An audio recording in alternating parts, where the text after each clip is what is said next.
समता, अपने अपने धर्मों पे चलना, प्रचार करना, बंधु भाव को बढ़ाना, जो हमारे राइट दिए हैं, ये लोग डेमोक्रेसी की आड़ में नफरत फैलाकर अपनी कुर्सी बचाने के लिए काम कर रहे हैं, मूल मुद्दों से हटाने के लिए काम कर रहे हैं। कई दलितों पर अत्याचार हो रहे हैं। आज भी 21वें युग के अंदर गांव-गांव के अंदर ना हमारी दलित बहन सुरक्षित है, ना हमारी मुस्लिम बहन सुरक्षित है, ना हमारा आदिवासी बहन के साथ सही व्यवहार है। आज बुरी हालत है उनकी, इसकी तरफ कौन देख रहा है? आज मुझे अफसोस के साथ कहना पड़ता है कि जिस समाज के अंदर हम रहते हैं, जिस झोपड़पट्टियों में हम रहते हैं, जिस मोहल्लों में हम रहते हैं, हमको वहाँ पर समाज कंधों पे उठाकर पढ़ा लिखा इंसान बनाता है, हम ऑफिसर बनते हैं। लेकिन याद रखिए, सबसे पहला काम हम करते हैं कि जिनके कंधों पर बैठकर हम इस पोस्ट पर बैठे हैं, उस मोहल्ले और उस गली को लात मारकर, उन झोपड़पट्टियों को लात मारकर आदर्श नगर में अपने बंगले बनाकर अपने समाज को वारा पे छोड़ देते हैं। क्या इसलिए हम आगे बढ़ रहे हैं? हमारे समाज के ताल्लुक से कुछ हमारे कर्तव्य भी है, हमारे करने की जरूरत है। मैं तो दलित समाज को, हमारे भाइयों को हमेशा इनके साथ में रहता हूँ और कोशिश करता हूँ कि मैं भी जिस समाज के अंदर काम करता हूँ, उस समाज के अंदर वो जागृति नहीं है जो मेरे दलित भाइयों को इसका एहसास होता है। वो रास्ते पर आके लड़ने की बात करते हैं, लेकिन हमारे समाज के अंदर वही है कि किसने बचाया, हत्या किसने मारा होता है। मी नेहमी या राजधर्माच्या बाबतीत म्हणताना असं नेहमी म्हणतो की या देशामध्ये 3 प्रकारचे राजधर्म जे ते राजधर्म पाळले गेले आहेत। आपण जर का विचार केला तर चाणक्याचं जे अर्थशास्त्र आहे, ते अर्थशास्त्र मुळातच राजनीती म्हणून आलेला ग्रंथ आहे आणि या अर्थशास्त्रामध्ये या चाणक्याच्या नीतीमध्ये एक प्रकारचा राजधर्म कशा पद्धतीने कोला गेला आहे त्याचं देखील आपल्याला मूर्तिमंत उदाहरण मिळतं। त्यानंतर दुसरी जी प्रथा आहे राजधर्माची पाळण्याची, ती आहे धार्मिक ग्रंथांची परंपरा। आणि त्या धार्मिक ग्रंथांची परंपरा कशा पद्धतीची असते तर पौवा गाणे नावाच्या लेखकाने धर्मशास्त्राच्या आधारावर देखील राजसत्ता निर्माण करता येते अशा पद्धतीचा ग्रंथ जो आहे तो ग्रंथ लिहिलेला आहे। आणि तिसरी परंपरा जी आहे, ती तिसरी परंपरा अतिशय महत्त्वाची आहे, जी तुमच्या आमच्यासाठी अतिशय महत्त्वाची आहे, जी गणराज्य पद्धतीची आहे आणि जी सिंधू संस्कृतीमध्ये आली आणि विशेष करून तथागत गौतम बुद्धांचा त्याच्यावर मोठा पगडा आहे। आणि म्हणून जी गणराज्य पद्धती जी आहे, ती गणराज्य पद्धतीचा अर्थातच लोकशाहीचा आम्ही स्वीकार करणारी सारी माणसं आहोत। आणि म्हणून गौतम बुद्धांनी आपल्या आयुष्यभर वैदिक धर्माच्या त्या अशा पद्धतीच्या राजसत्तेला विरोध केला आणि या ठिकाणी बहुजनांची जी लोकशाही आहे, त्या बहुजनांच्या लोकशाहीला नवजीवन जे आहे ते नवजीवन प्रदान केलं। आणि म्हणून तिसऱ्या आणि चौथ्या शतकामध्ये ग्रीक राज्यकर्ता होऊन गेला प्लेटो नावाचा। या प्लेटो नावाच्या ग्रीक राज्यकर्त्याची आदर्श राज्याची प्रणाली काय होती, व्याख्या काय होती? तो असं म्हणतो की प्रशासक असेल, संरक्षक असेल आणि उत्पादक असेल, हे तिन्ही लोक जर का एकत्र चांगल्या पद्धतीने लागले तर आदर्श राज्य निर्माण होतं। आणि तशा पद्धतीने ते आदर्श राज्य जे असतं, ती राज्याची कल्पना प्लेटो यांनी तिसऱ्या आणि चौथ्या शतकामध्ये मांडली। तीच परंपरा आपण बुद्धाच्या संदर्भात वापरतो आणि बुद्ध या पद्धतीने आपल्याला सांगतात बहुजन हित आहे आणि बहुजन सुख आहे, जेणेकरून या सगळ्या जनतेचं बहुसंख्याकांचं कल्याण जे आहे ते कल्याण व्हावं। सर्व पापस्य अकरणं कुशलस्य उपसंपदा सचित्त परिवर्तन एकम बुद्धानुशासन। जे जे जीवनामध्ये अकुशल आहे, अमंगळ आहे, ते आपण नाहीसे करणं आणि निष्काम पद्धतीने सेवा करणं, कर्म करणं आणि त्या पद्धतीने लोकशाहीमध्ये माणसाची अभिप्रेत असलेली, मतदाराची अभिप्रेत असलेली महत्त्वाची जी भूमिका आहे, ती महत्त्वाची भूमिका सुद्धा आपल्याला सांगतात। आणि म्हणूनच आजच्या काळामध्ये तुम्ही आम्ही सारेजण अतिशय संभ्रमात आहोत, कारण राज्यकर्ते नेहमी 3 गोष्टींचा उपयोग करत असतात। एक म्हणजे भय, दुसरी गोष्ट भ्रम आणि तिसरी गोष्ट भूक। या 3 गोष्टीच्या आधारावर आपल्या सत्तेच्या शिखरावर चढण्यासाठी या 3 गोष्टींचा वापर ही राज्यकर्ते मंडळी जी आहे ती करत असते। आणि म्हणून आपण अतिशय जागरूक पद्धतीने जागरूक राहून लोकांनी आता भय जे आहे, भीती जी आहे, भीती आणि जो भ्रम पसरवला जातो। आता जो भाऊंनी अतिशय महत्त्वाचा मुद्दा उपस्थित केला की लाडकी बहीण योजना आणि 1500 रुपयांच्या मध्ये आपल्याला ते मत विकत घेता येईल अशा पद्धतीचा प्रचार आणि प्रसार जो आहे तो प्रसार सुरू झाला आहे। पण त्या मुलांचं शिक्षण काय? ज्या लाडक्या बहिणींची मुलं आजही शाळेच्या पायरीपर्यंत पोहोचू शकत नाही, त्यांचं काय? हा देखील अतिशय महत्त्वाचा प्रश्न आहे। असे प्रश्न विचारणारे लोक तयार झाले पाहिजे। आणि मला धर्मकीर्ती महाराजांचं खरंच खूप मोठं हे वाटतं की मी आश्वासित झालो की मला असं वाटतं की 100 जर का अशी महाराज तयार झाले तर समाजामध्ये एका प्रकारे सामाजिक लाट जे आहे सामाजिक क्रांतीची लाट निश्चित निर्माण होईल आणि त्यासाठी आपण देखील चांगल्या पद्धतीने आलो. महाराज ज्या वेळेस या ठिकाणी सुप्रीम कोर्टाचा निकाल आला आणि सुप्रीम कोर्टाचा निकाल आल्यानंतर संपूर्ण महाराष्ट्रामध्ये सगळ्यात पहिल्यांदा जर का कोणतं आंदोलन उभं राहिलं असेल तर जळगाव जिल्ह्यामध्ये उभं राहिलं. आरक्षण बचाव संघर्ष समितीच्या माध्यमातून आम्ही प्रत्येक नागरिकाला जागृत करण्याचा प्रयत्न करतो आहोत की सुप्रीम कोर्टाचा जो निकाल आहे उपवर्गीकरणाचा असेल किंवा क्रिमी लेअरचा असेल, अहो या 50% त्या ठिकाणी इंदिरा आठवले आल्या, त्या इंदिरा आठवले अतिशय सुंदर असं मत व्यक्त केलं की 50% रिझर्वेशन आहे पण 50% ओपनचे, त्या 50% ओपनच्या मध्ये सगळ्यात जास्त लाभ घेणारा वर्ग जर कोणता असेल तर तो ब्राह्मण आहे आणि हा ब्राह्मण वर्ग 74% महिला त्या ठिकाणी खातो आहे. त्याच्याबद्दल कोणी बोलणार आहात का नाही, त्याचं वर्गीकरण आपण करणार आहोत का नाही, तो क्रिमी लेअर मध्ये येणार आहे किंवा नाही, अशा पद्धतीचा महत्त्वाचा विषय आहे. तो विषय देखील या निमित्ताने या ठिकाणी हे केला पाहिजे. जाता जाता डॉक्टर बाबासाहेब आंबेडकरांनी लोकशाहीच्या संदर्भातले 3 धोके सांगितले, ते सांगतो आणि माझं बोलणं थांबवतो. पहिला धोका होता की लोक हितापेक्षा पक्षहित ज्यावेळेस पक्ष किंवा राज्यकर्ते मोठा समजायला लागले, समजायचं की लोकशाहीला धोका आहे. आणि आज तसंच होत आहे की लोक हितापेक्षा पक्ष, मग तो पक्ष कोणताही असो, तो आपलं हित जे आहे ते आपलं हित सर्वश्रेष्ठ मानायला लागलाय, अशा पद्धतीची परिस्थिती आहे. दुसरी महत्त्वाची आणि सगळ्या लोकशाहीसाठी अडचणीची ठरणारी गोष्ट ही आहे, डॉक्टर बाबासाहेब आंबेडकर म्हणतात की भारतामध्ये विभूती पूजा जी आहे, व्यक्तिपूजा, ही व्यक्तिपूजा खूप मानली जाते आणि एखादा माणूस जर का आला तर तो चमत्कार करतो, त्याच्यामध्ये दैवी शक्ती आहे आणि तो ज्या देशाला भागीदार जात आहे, अशा पद्धतीनं नॅरेटिव्ह जो आहे तो नॅरेटिव्ह सेट केला जातो. आणि हा नॅरेटिव्ह आपल्याला पुरून काढता आला पाहिजे की माणसापेक्षा विचार अतिशय महत्त्वाचा असतो आणि तो विचार जो आहे तो विचार या ठिकाणी डॉक्टर बाबासाहेब आंबेडकर म्हणतात की विभूती पूजा करणारे, व्यक्तिपूजा करणारे लोक हे लोकशाहीसाठी अतिशय घातक आणि मारक आहेत. तिसरा महत्त्वाचा मुद्दा मुकुंद भाऊने सांगितला तशा पद्धतीने की माणसाच्या सामाजिक जीवनामध्ये राजकीय लोकशाही आली पण त्याच्या जीवनामध्ये सामाजिक आणि आर्थिक लोकशाही आली तर निश्चितच आपण चांगल्या पद्धतीने बलशाही लोकशाही राज्यामध्ये आपण निश्चित राहू शकतो. अशा पद्धतीचे हे धोके जे आहेत, हे धोके आपण गेल्या 10 वर्षापासून पाहत आहोत आणि हे धोके जे आहेत ते धोके निवारण्यासाठी आपण रस्त्यावर येण्याची लढाई जी आहे ती लढाई देखील आपण लढतो आहोत. आपण सारे जण एकजुटीने ते काम करत आहोत. मंचावर बसलेले मान्यवर आणि समोर असलेले मान्यवर हे सगळेच जण आपण खाण्याला लावून ही लढाई आपण शेवटपर्यंत लढणार आहोत, अशा पद्धतीचा निर्णय घेऊन आणि माझं मनोभाव धन्यवाद. PS4 या संघटनेमार्फत भारतीय संविधान, सन्मान, सुरक्षा व संवर्धन या विषयामध्ये आजच्या आपल्या कार्यक्रमाला विशेष उद्घाटन जे आहे हे लोक धार्मिक रीती महाराज परभणीकर आणि या कार्यक्रमाचे दिल्लीचे आमचे संजय इंगोळे साहेब, माननीय सर, मुकुंद सपकाळे आणि संपूर्ण मान्यवर व्यासपीठ हे समोर उपस्थित असलेले सर्व आमचे मान्यवर, मी प्रथमतः महाराजांना प्रणाम करतो की इतिहासीन कालीन आम्ही संतांचं ऐकलेलं होतं पण स्वातंत्र्यानंतर प्रथम या महाराजांना इतक्या विचाराच्या प्रचार धारेमध्ये त्यांनी जे या ठिकाणी समाज प्रबोधन केलं आणि इतक्या तरुण वयामध्ये त्यांचा इतका अभ्यास आणि सर्व धर्मांचा सर्वसमावेश अभ्यास करून त्यांनी या ठिकाणी आपल्याला जे प्रवचन या ठिकाणी दिलं की खरंच आजच्या काळाची गरज आणि सर्वांना कान उघडणारी आवश्यकता होती. अशा महाराजांचे आणि त्यांच्या टीमने महाराष्ट्रावर आपल्या लोकांनी जास्तीत जास्त तिथे प्रोग्राम मोहल्ल्यामध्ये वस्तीमध्ये आयोजित करून जी समाजाला जी कान उघडणी करण्याची गरज आहे की संविधानाचं आणि ह्या धर्माचं आणि या ठिकाणच्या संतांनी निर्माण केलेल्या याचं जे योग्य मिश्रण महाराजांनी आपल्याला सांगितलं त्याचं मी खरंच त्यांना अभिनंदन आणि कौतुक करतो. आणि क्रिमिलेअरच्या बाबतीमध्ये जे जे आपल्या महाराष्ट्रामध्ये मान्यवर आहेत त्यांच्याशी आम्ही बोललेलो आहोत आणि लवकरच त्या संदर्भात पण आपण या ठिकाणी त्यांचे विचार या ठिकाणी समाजापुढे ठेवणार आहे की जे सुप्रीम कोर्टाने या ठिकाणी क्लासिफिकेशनचं जे जजमेंट आलेलं आहे, वास्तविक बघता त्यांना कोणी मागणी केलेली नव्हती. पंजाब आणि हरियाणा कोर्टाच्या जजमेंटचं त्यांनी रिव्ह्यू केला आणि त्याच्यावर मोठ्या प्रमाणामध्ये जजमेंट दिलेलं आहे. त्यातल्या त्यात माननीय भूषण गवई साहेबांनी 150 पानापासून 400 पानापर्यंत त्यांचे विचार या ठिकाणी व्यक्त केलेले आणि त्या व्यक्त केलेल्या याला इतर जजेसने अनुमोदन दिलेलं आहे आणि फक्त त्याला कन्सेंट दिलेली आहे.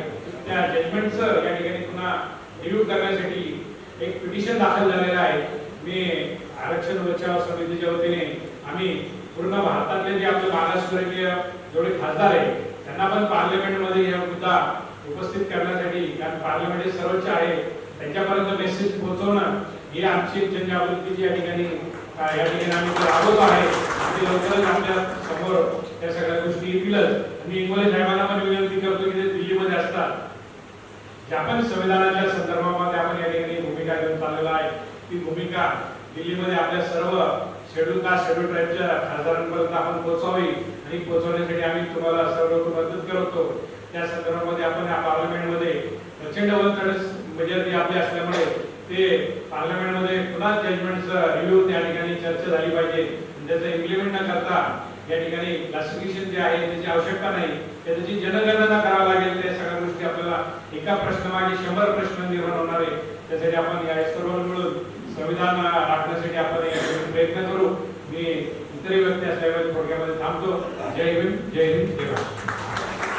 सर, आमचे या आपल्या सभागृहामध्ये सर्वात ज्येष्ठ व्यक्ती बसलेले व सिल्लोडमधून आलेले माजी उपनगराध्यक्ष व जे आदिवासी कवी समाजासाठी जो त्यांच्या जनजमिनी जंगलासाठी संघर्ष करतात असे आमचे ज्येष्ठ मार्गदर्शक माननीय मल्लिका पठाण साहेबांना विनंती करतो की त्यांनी आपलं मनोबल करून बोलावे. छत्रपती शिवाजी महाराज, क्रांतीसूर्य महात्मा ज्योतिबा फुले, राजश्री शाहू महाराज, भारतरत्न डॉक्टर बाबासाहेब आंबेडकर, मौलाना आझाद, हजरत टिपू सुलतान, लोकशाहीर अण्णाभाऊ साठे, बिरसा मुंडा, एकलव्य, या ठिकाणी आपण सर्व या हॉलमध्ये एकत्र येण्याचं कारण असं आहे, या ठिकाणी भारतीय संविधान सन्मान, संरक्षण, संवर्धन, सुरक्षा महाअभियानाच्या निमित्तानं या ठिकाणी आपण जे त्या ठिकाणी सर्व एकत्र आलो. या कार्यक्रमाचे उद्घाटक धम्मकीर्ती महाराज, या कार्यक्रमाचे अध्यक्ष संजय गोले साहेब व सन्माननीय विचारपीठ, या ठिकाणी आपण जे जर या ठिकाणी धम्मकीर्ती महाराज या ठिकाणी चांगल्या पद्धतीने ऐकलं, त्यानंतर अनेक वक्त्यांनी जे काही आपण या ठिकाणी या विचारपीठावर येऊन आपलं मनोगत व्यक्त केलेलं आहे. मला प्रश्न या ठिकाणी असा उपस्थित करावासं वाटतं, डॉक्टर बाबासाहेब आंबेडकरांनी या ठिकाणी हा संविधान निर्माण केलेला आहे, संविधान आपल्याला दिलेलं आहे आणि हे दिलेलं संविधान आपण आज इतर 75 वर्षापासून 75 वर्षानंतर आपल्याला हे वाचवण्याची वेळ आलेली आहे. आणि हे वाचवण्यासाठी जे तर आपल्या जे तर आपण काळ जे तर प्रश्न जे तर चालू आहे, प्रश्न असा उपस्थित होतो का धम्म ज्या ठिकाणी जे तर संविधान निर्माण करण्यासाठी जी समिती जी नेमण्यात आली होती, संविधान निर्माण समिती जी होती, त्याच्यामध्ये जे तर 200च्या वर या समितीचे सदस्य होते, सभासद होते. त्या सभासदांनी जे तर 7 लोकांना निवडून दिलं आणि संविधान समिती जे तर निर्माण झाली.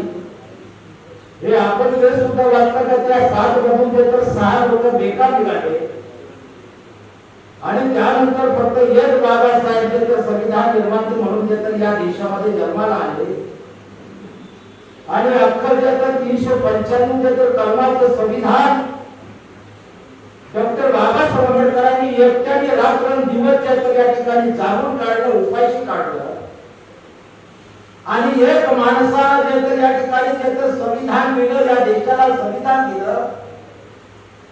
त्या काळातले जे तर 40 ते 50 कोटी लोक, विविध धर्मामध्ये जन्माला आलेली लोक, विविध जातीमध्ये जे तर जन्माला आलेली लोक, विविध जे तर संस्कृतीला मानणारी लोक, एक नाही 2 नाही तर 50 कोटी लोक, वेगळ्या भाषा बोलणारी माणसं, वेगळं खाण पिणारी माणसं, वेगळं जे तर हवामानाचं देश जे तर राहिलेलं जे तर देश, अशा एका देशाला एका माणसाला जे आहे सुगरणीचा जो खोपा असतो त्या पद्धतीची येते तर गाडी जमा करून त्या सुगरणीचा खोप्यासारखं या देशाचं आपलं संविधान बनवलं आणि त्या संविधान बनवल्यानंतर एक माणसानं अख्खा भारत देश क्षेत्र बदलण्याचं काम केलं. ज्या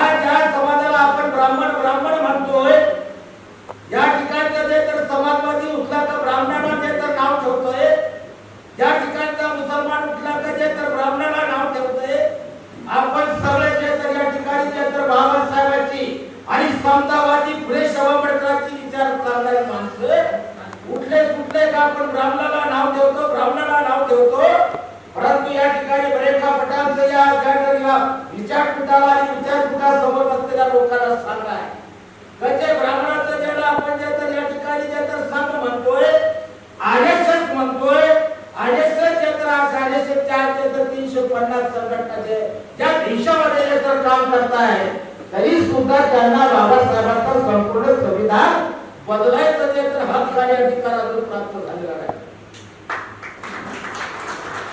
मग आपण ब्राह्मणापासून आपण जर त्यांच्या वाईट गोष्टी आपण बोलत बसतो तर त्यांच्याकडून चांगलं सुद्धा आपण घेतलं पाहिजे. आज आपण या ठिकाणी प्रत्येक जगात आता हा हवा आहे, आपल्याला संविधान वाचवायचं आहे. फक्त संविधानाची गरज एवढ्या लोकांना नाही आहे, संविधानाची गरज एवढ्या लोकांना नाही आहे. संविधानाची गरज आज प्रत्येक तर भारताच्या प्रत्येक नागरिकाला संविधानाची गरज आहे.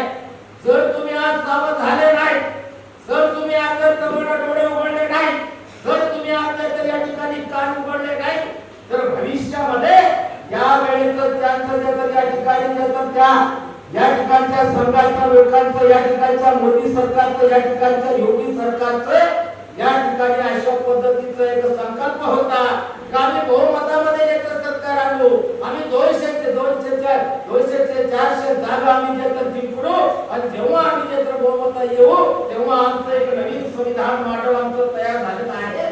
ते संविधान आम्ही लागू करणार आहोत आणि तेव्हा म्हणजे तर या ठिकाणी राजू या ठिकाणी जो समजा काँग्रेसचा जे तर राहुल गांधी यानं जे तर संविधानाचं पुस्तक हातात घेतलं, त्याला काही संविधान वाचवायचं नव्हतं. फक्त त्याला एकच होतं का आता आपण यांच्या विरोधामध्ये काही बोलू शकत नाही.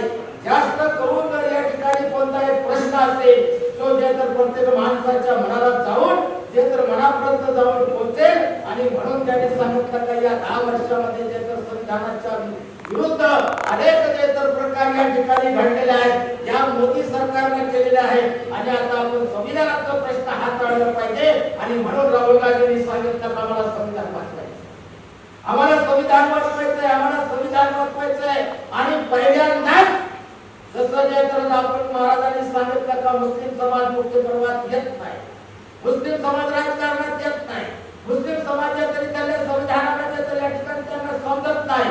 परंतु पहिल्यांदाच जे तर मोदीचा संकल्प होता अब की बार मोदी सरकार आम्ही जाऊ आता 400 पार, परंतु मुसलमान जागा झाला. महाराजांसारखी जे तर या ठिकाणी संत सुफी आणि आमचे मौलाना सुद्धा जागृत झाले आणि पहिल्यांदा परिवर्तन झालं या देशामध्ये.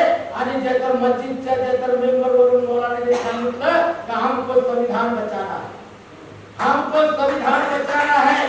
आणि मग प्रत्येक मुसलमानाच्या पानटपीवर चर्चा झाली, प्रत्येक जे तर हातगाडीवर चर्चा सुरू झाली, प्रत्येक जे तर लग्नात चर्चा सुरू झाली, भौतिक चर्चा सुरू झाली. काँग्रेसला काय आपल्याला मतदान करायचंय म्हणून आम्हाला संविधान वाचवायचंय, आम्हाला संविधान वाचवायचंय, आम्हाला संविधान वाचवायचंय. प्रत्येक मुसलमानाची बाई सुद्धा सांगू लागली की हमको संविधान बचाना है, इसलिए हमको काँग्रेस वोट करना.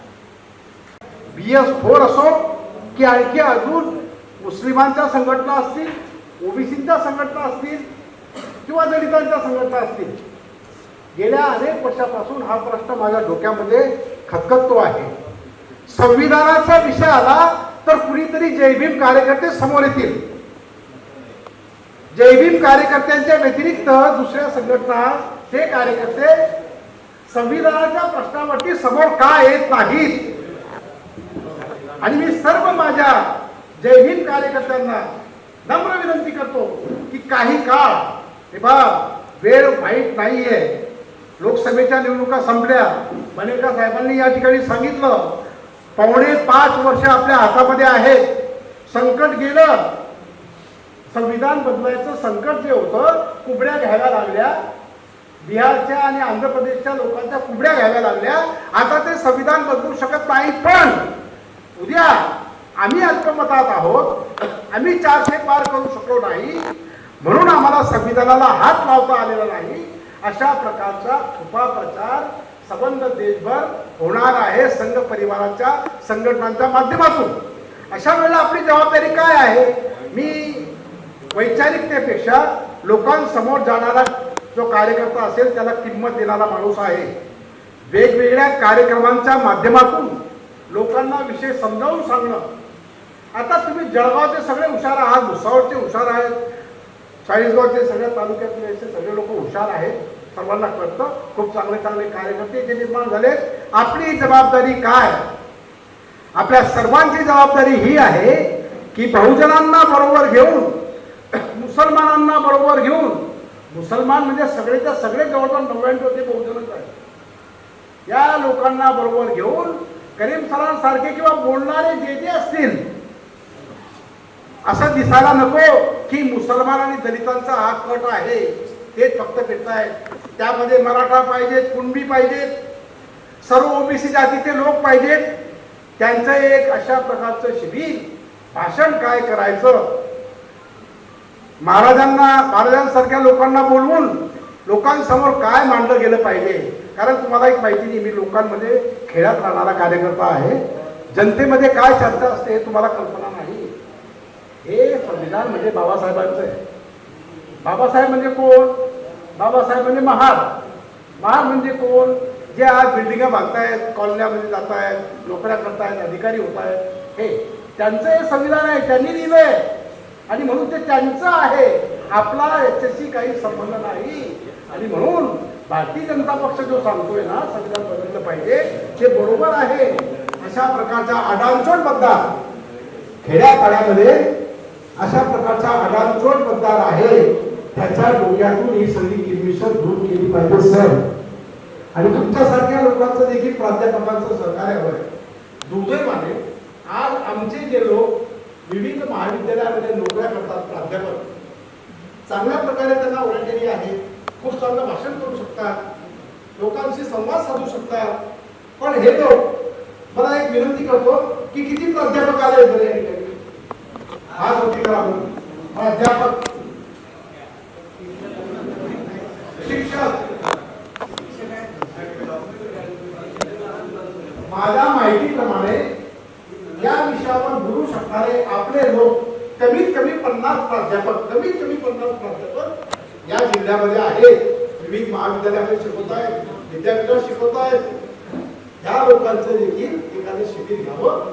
आणि त्यांना माझी विनंती आहे, मी जे बोलतोय की 4.5 वर्ष आपल्या हातामध्ये आहे, खेड्यापाड्याच्या लोकांना देखील, कारण आमचे जे सुभाष वाले आहेत राष्ट्र सेवा दलाचे महाराज, खूप चांगलं भाषण संविधान. हमारे महाराष्ट्र में सभी जिलों में अगर उपजे तो निश्चित रूप से जो आशा यहाँ व्यक्त की गई है वो जल्द ही साकार हो जाएगी, ऐसा मुझे लगता है.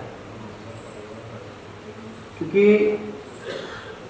उपलब्ध समय के अंदर अपनी बात को प्रभावी ढंग से लोगों तक पहुंचाना, ऐसे करने वाले अगर लोग हमारे पास है, मैं ये समझता हूँ कि जितने भी लोग बोले, हमको किसी भी वक्त ऐसे नहीं लगा कि इनको रोकवाओ, ये ज़्यादा ही बोल रहे थे, ऐसा लगा नहीं यहाँ पर.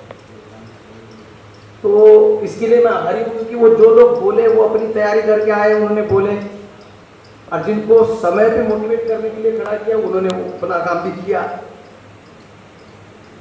तो इस प्रकार से इस सत्र में जो चर्चा हुई, मैं इसको एक सफल चर्चा मानता हूँ. मुझे बहुत ज़्यादा उसके ऊपर भाष्य करने की आवश्यकता नहीं है, लेकिन मैं शुरुआत इस बात से करता हूँ कि मानव समाज के विकास में संविधान नाम की जो चीज़ आई है, इससे पहले मानव समाज को संगठित, सुव्यवस्थित और शांतिमय जीवन जीने के लिए जो वस्तु काम करती थी वो धर्म था. पहले वो करता था, धर्म ही सजा भी देता था.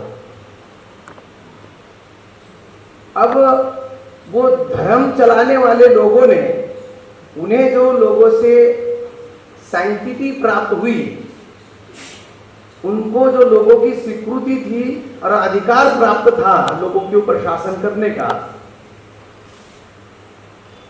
वो जब उन्होंने अपनी अथॉरिटी को मिसयूज किया, उसका दुरुपयोग किया, और जब लोगों का विश्वास बन ही गया, तो इसके साथ साथ मैं ये भी कर लेता हूं, ये भी बता देता हूं और ऐसे भी फायदा उठा लेता हूं बोल के उस धर्म की किताब को बढ़ाते चले गए. और उस धर्म के माध्यम से जब वो नाजायज चीज लोगों के ऊपर अमल करने लगे, तब लोगों ने हाथ खड़े कर दिए. ये धर्म नहीं है। सालुंके साहब हम बोलते कि ये महाराष्ट्र में मैंने कई बार उनको सुना कि जो धर्म है हिंदू धर्म, उसमें जिन्होंने लोगों को गुलाम बनाया, तो गुलाम बनाने वालों का और गुलामों का धर्म एक नहीं हो सकता। बात सही। लोगों ने कहा कि बहुत हो गया, तुमको हमें मार्गदर्शन करने के लिए अधिकार दिए थे, तुम कुछ ज्यादा ही चल गए हमारे ऊपर। आप जाओ, यूरोप में बहुत सारे चर्च बंद है, चर्च में पादरी रहते हैं, उनके सेवक रहते हैं, लोग नहीं जाते। क्यों? वो चर्च जो करता था वो सही नहीं करता था, इसलिए उसमें से राज्य की परिकल्पना लेना हो।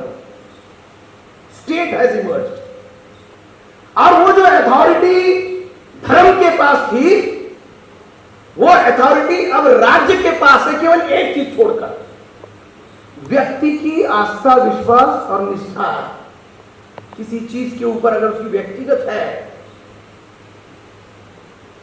चाहे अल्लाह के ऊपर है, चाहे भगवान के ऊपर है, देवी के ऊपर है, वो अपने व्यक्तिगत शांति के लिए किसी चीज में अपना ध्यान एकाग्र करके शांत अपना दिमाग करना चाहता है, उसी का नाम आज की तारीख में धर्म है, और उसकी स्वतंत्रता उसको है, भारतीय संविधान को वो। इसलिए कोई भी धर्म हो, चाहे मुस्लिम धर्म का पूरा नहीं क्यों ना हो, या कोई भी धर्म, उसमें से अगर कोई बात सार्वजनिक जीवन में कानूनन लागू करनी है, धार्मिक बात कानूनन लागू करनी है देश में, इसके लिए संविधान अनुमति नहीं देता। उसका अपना व्यक्तिगत अधिकार है, किसी भी धर्म की आराधना कर सकता है, और वो करते समय उनको दूसरों के जो हक अधिकार संविधान ने बहाल किए, उसका हनन करने का कोई अधिकार नहीं। तो ऐसी व्यवस्था जब हमारे पास उपलब्ध है, तो निश्चित रूप से हमें उन धर्म ग्रंथों को ज्यादा रेफर करने की जरूरत नहीं। और इस बात से मैं सहमत हूं कि ये अब अपने आप में संविधान केवल भारत में नहीं, सारी दुनिया में यही लोक धर्म बन गया है, क्योंकि वो लोगों को संगठित, सुव्यवस्थित और शांतिमय जीवन जीने के लिए उसके अंदर व्यवस्था की गई है, लोकतांत्रिक व्यवस्था की गई है। इतना ही नहीं, तो जो धर्म के आधार पर स्थापित हुए थे, ऐसे राज्यों में भी लोकतांत्रिक संविधान अपना लिए है और लागू हो गए। मैं समझता हूं कि आप मेरी बात इशारा करते हैं। और अगर मैं यहां से शुरू करके इस बात को यहां से आगे बढ़ाऊं, तो हमने विषय ये रखा है कि जो लोग संविधान की भाषा बोल रहे हैं, संविधान की बोली बोल रहे हैं, संविधान के आधार पर वादा कर रहे हैं कि हाँ जी, हम लोगों में संविधान की अथॉरिटी स्थापित हो गई है, लोगों के दिमाग में लोगों ने संविधान को अथॉरिटी मान लिया। अब किसी को इस देश में लोक संस्थानों के ऊपर अधिकार प्राप्त करना है और लोक सेवा के लिए वहां जाकर के अधिकार प्राप्त करना है, पब्लिक इंस्टीट्यूशन में, चाहे पार्लियामेंट है, चाहे मंत्रालय है, किसी को भी अगर अधिकार पद में पहुंचना है, तो अगर वो ये कहेगा मैं संविधान को नहीं मानता, उसको कोई भेजने वाला नहीं, कोई पद्धति नहीं, कोई व्यवस्था ही नहीं होगा, ऐसा हो नहीं सकता। तो इसलिए दुश्मन समता का दुश्मन, न्याय का दुश्मन, जो अपने आप को इस पृथ्वी का भगवान समझता है, भूदेव समझता है, सर्वश्रेष्ठ समझता है, वो शैतान ब्राह्मण उसको भी संविधान के सामने झुकना पड़ रहा है। वो भी कह रहा है कि हम भी संविधान को लागू करें।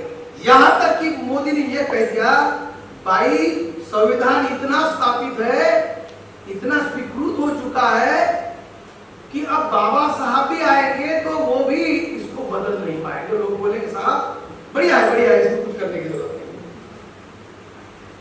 मतलब उसको ये विश्वास दिलाने के लिए कि मैं संविधान को हाथ नहीं लगा सकता, अथॉरिटी बाबा साहब की ड्रॉ करने के लिए वहां तक पहुंचना पड़ा। अब इसलिए कि जब ये समाज इस ढांचे में ढह गया है, बंधा गया है और उसमें वो अपने आप को सुरक्षित महसूस कर रहा है कि ये तरीका सही है, लोकतंत्र का ये तरीका सही है, कॉन्स्टिट्यूशन में जो चीजें डाली गई है और जो उसकी व्यवस्था बनाई गई है वो सही है। ऐसी स्थिति में कोई भी शासन में आ जाए वो इस ढांचे के बाहर जाके कुछ नहीं कर सकता। क्या कर सकता है? ढांचे में हूं ऐसा प्रचार करके दूसरा कुछ कर सकता है। मतलब अपने आप को मैं ढांचे में ही हूं, इसको दलील देके जस्टिफाई करके न्याय संगत ठहरा करके ही बदमाशी और मक्कारी करेगा लोगों को। और इसमें सबसे बड़ी गफलत जो है वो प्रचार माध्यम की है। और ये बात सही है कि लिखित और ये इलेक्ट्रॉनिक मीडिया से ज्यादा पावरफुल हमारा पारंपरिक जो प्रचार माध्यम है, जैसे महाराज ने कीर्तन आपके सामने किया या जो हम अभी रूबरू बात कर रहे हैं, ये सबसे ताकतवर है। और ये जो बुजुर्ग लोगों ने यहाँ पर अपील की कि गांव में जा कामन आपकी को समझा, ये ज्यादा ताकतवर है। इंडिविजुअल डायलॉग में जाके लोगों को समझाना ये ज्यादा ताकतवर है।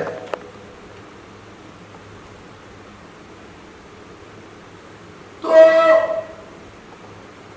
कहने का मतलब यह है कि जो लोग संविधान के साथ बदमाशी कर रहे हैं, आगे भी करेंगे, वो अपने कुकर्मों को छुपा कर ही कर सकते हैं। हमारी परंपरा सत्य को उजागर करने की परंपरा है, सत्य शोधक। फुले साहब हमारे गुरु हैं और उन्होंने यही संदेश दिया है कि हमेशा सत्य का उद्घाटन करते रहो, सत्य को उजागर करते रहो, सत्य की खोज करते रहो और उसको प्रभावी ढंग से लोगों के सामने रखो। जब सत्य लोगों के सामने आएगा और जिसने भी चोरी की होगी, बदमाशी मक्कारी की होगी, वो लोगों के नजर में आएगा, उसका बंदोबस्त लोग अपने आप करेंगे। लेकिन सत्य लोगों तक पहुंचाने के लिए उसके लिए प्रेषक लोग चाहिए, उसके लिए संदेश वाहन करने वाले, संदेश देने वाले लोग चाहिए और वो हम इस अभियान के माध्यम से निर्माण करना चाहते हैं। इसलिए हमने इस अभियान में यहाँ पर बामसेव का भी कहीं पर नाम यहाँ पर हमने अपना बामसेव का भी लोगो नहीं लगाया। क्यों? एक संस्था के माध्यम से इतने बड़े समाज में हम पहुंच नहीं सकते, एक सत्य है। हम जितनी हमारे पास शक्ति है, जितने साधन संसाधन हमारे पास है, उसका उपयोग करके यदि समाज के विभिन्न घटकों में काम करने वाले हमारे समाज के जो अच्छे लोग हैं, उनको एक साथ जोड़ने का भी इस मंच के माध्यम से काम करें, तब भी हम ये समझते हैं कि हमारा एक बहुत बड़ा काम हमने किया, कर्तव्य हमने कुछ तो पूरा किया। एक बुद्धिजीवी लोगों का संगठन होने के नाते अपने समाज के ईमानदार बुद्धिजीवी समूहों को अपने साथ लाना और सब लोगों के लिए एक मय समाज और एक विचार बनाने का अभियान चलाने का बीड़ा अगर हम सब लोग मिलकर करते हैं इस बहाने से, और इसके अलावा मतलब ये इसके अलावा अपने से भी इंडिपेंडेंटली भी इस प्रकार का लोगों को एक साथ ला करके समान रूप से एक विचार विचार बनाने का अभियान अगर हम करते हैं तो इस अभियान को ब्राह्मणवादी प्रचार माध्यम और उनकी सरकार और उनका प्रशासन और उनके धंधेवाही पूंजीपति भी रोक नहीं पाए। बस की बात नहीं। उनकी दुकानदारी भी जो चल रही है, रिटेलर सारे लोग हमारे दुकान में वस्तुएं उनकी है, वो लोगों तक पहुंचाने वाले हमारे लोग हैं। पहुंचाने की उनकी अपने बलबूते पर कोई अवकाश नहीं है, उतना मैन पावर उनके पास नहीं है। हमारा मैन पावर आज उनके पास काम कर रहा है, तब उनका बिजनेस चल रहा है। तो बौद्धिक तो और ज्यादा इज्जत का काम होता है, और ज्यादा सम्मान का काम होता है, लोग इसकी बहुत ज्यादा इज्जत करते हैं। तो वो जो गांव में पहुंचने वाली मशीनरी है, गांव तक पहुंचने के लिए जो साधन है, वो हमारे अपने समाज के हमारे पास उपलब्ध है।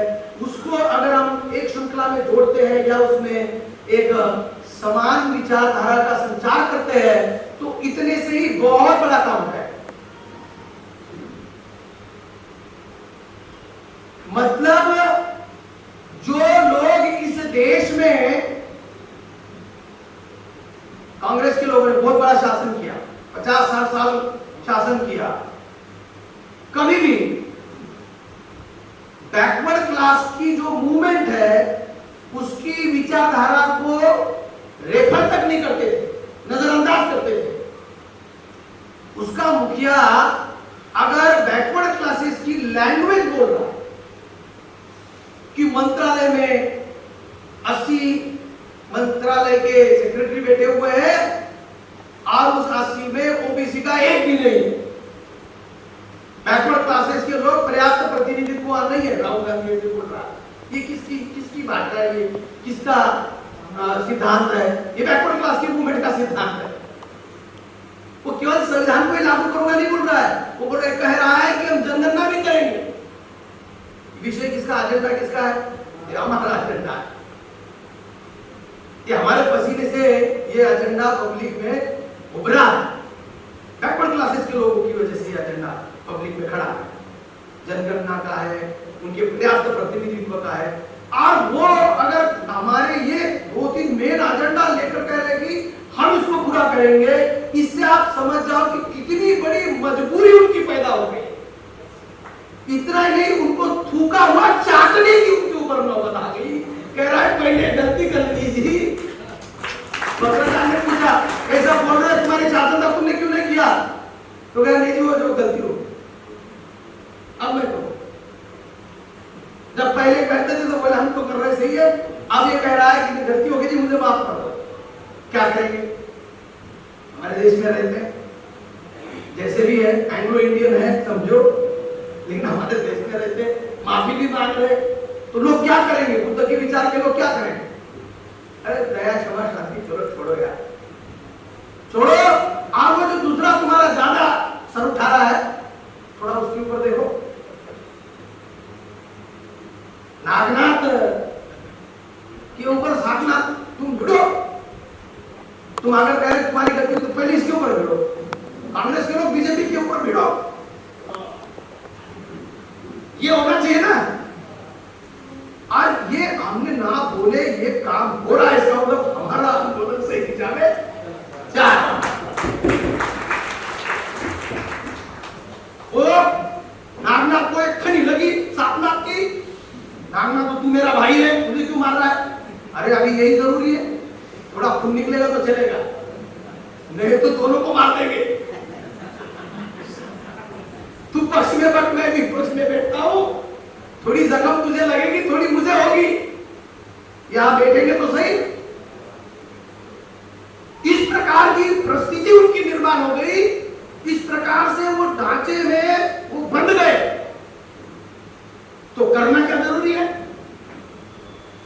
ये अगर हमने जो प्रचार प्रसार, जो लोगों का एजेंडा है, संविधान लोगों का एजेंडा है, ये लोगों का विषय है संविधान, ये अगर हमारे लोगों का विषय है, ऐसा लोग कह रहे हैं। एक कवि, एक लेखक क्या लिखता है जो समाज में वो देखता है? कवि क्या लिखता है जो समाज में दिखता है? इसी के ऊपर कथा कहानी भी लिखी जाती है जो समाज में हो रहा है। हम कार्यकर्ता लोग हैं, और समाज में क्या हो रहा है देखो, समाज में ये हो रहा है कि समाज के सारे लोगों का ध्यान संविधान के ऊपर है।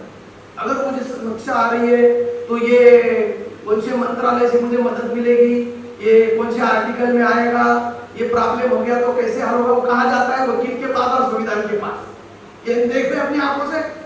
इसका मतलब समाज हमें संकेत दे रहा है, हे कार्यकर्ताओं जाओ इस विषय को इस देश की संसद में, इस देश की प्रचार माध्यम में उछालो।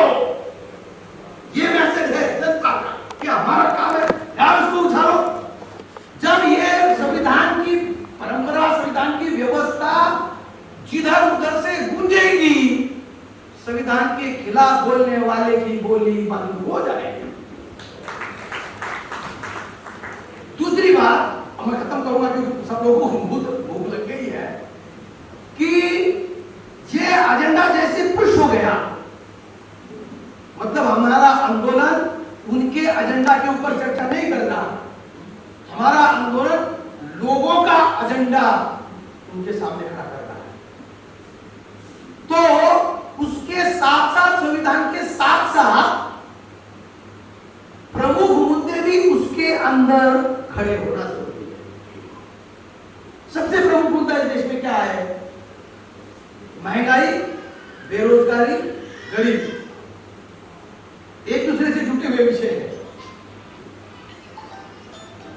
और देश का संविधान जब बना तो उस वक्त यद्यपि प्रस्तावना में यह शब्द नहीं था, परंतु उसकी पूर्ण जो योजना संविधान की है, राज्य के दिशा दर्शक तत्व में directive principle to state policy और उसके सारे बुनियादी अधिकारों कि इस देश की अर्थव्यवस्था एक समाजवादी अर्थव्यवस्था हो, संविधान में निहित है।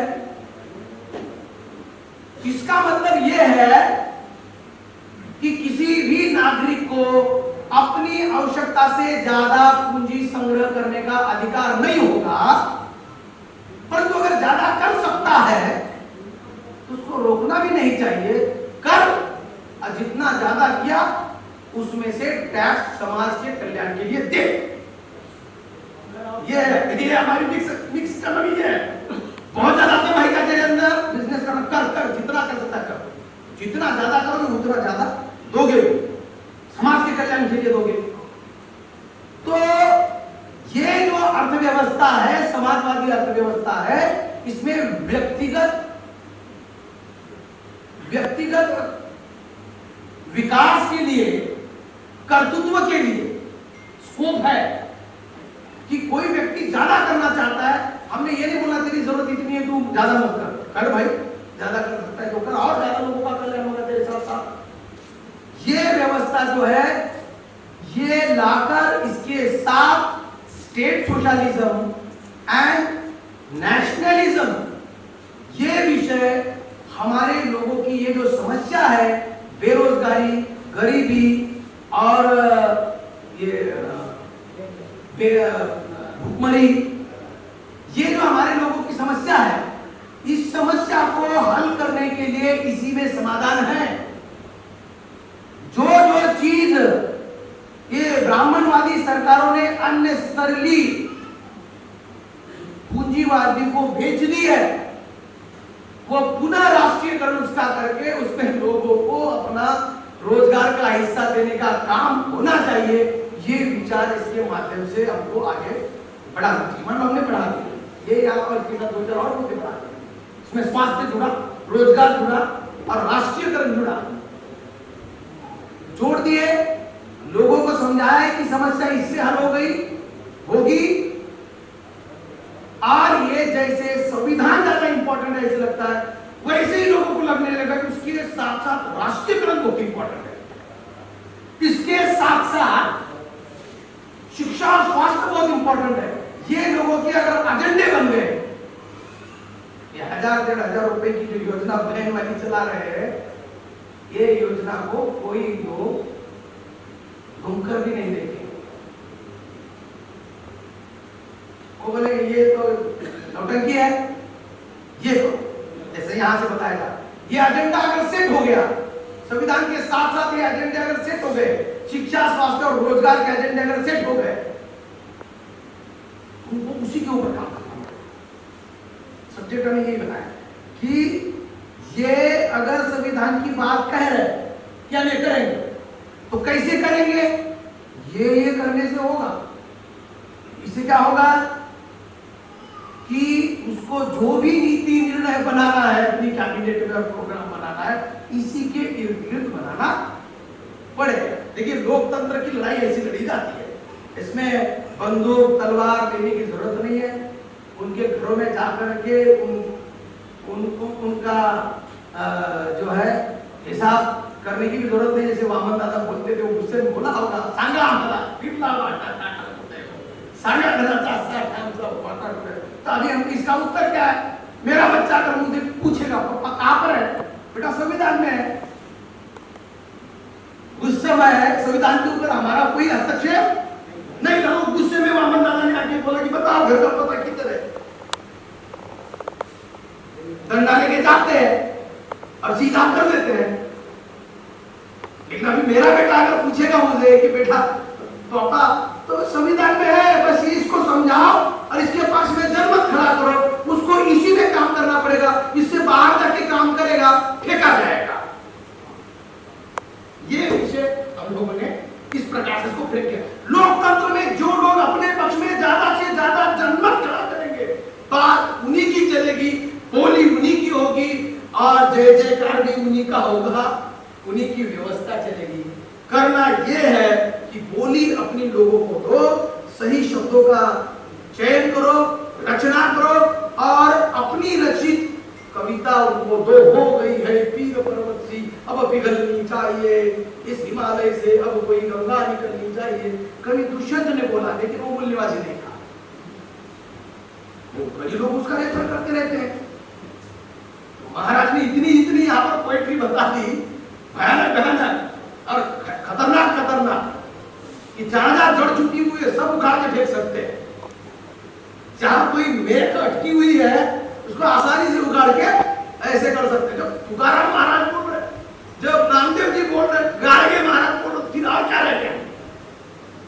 ये है, ये शब्दों की ताकत अगर हमारे पास जो निर्माण हो रही है बुद्धिजीवियों के पास, ये सामान्य आदमी के पास से अगर जाके हम पहुंचा देंगे, तो जो धुरी बनी हुई है संविधान की, वो धुरी के इर्द गिर्द ही घूमना पड़ेगा।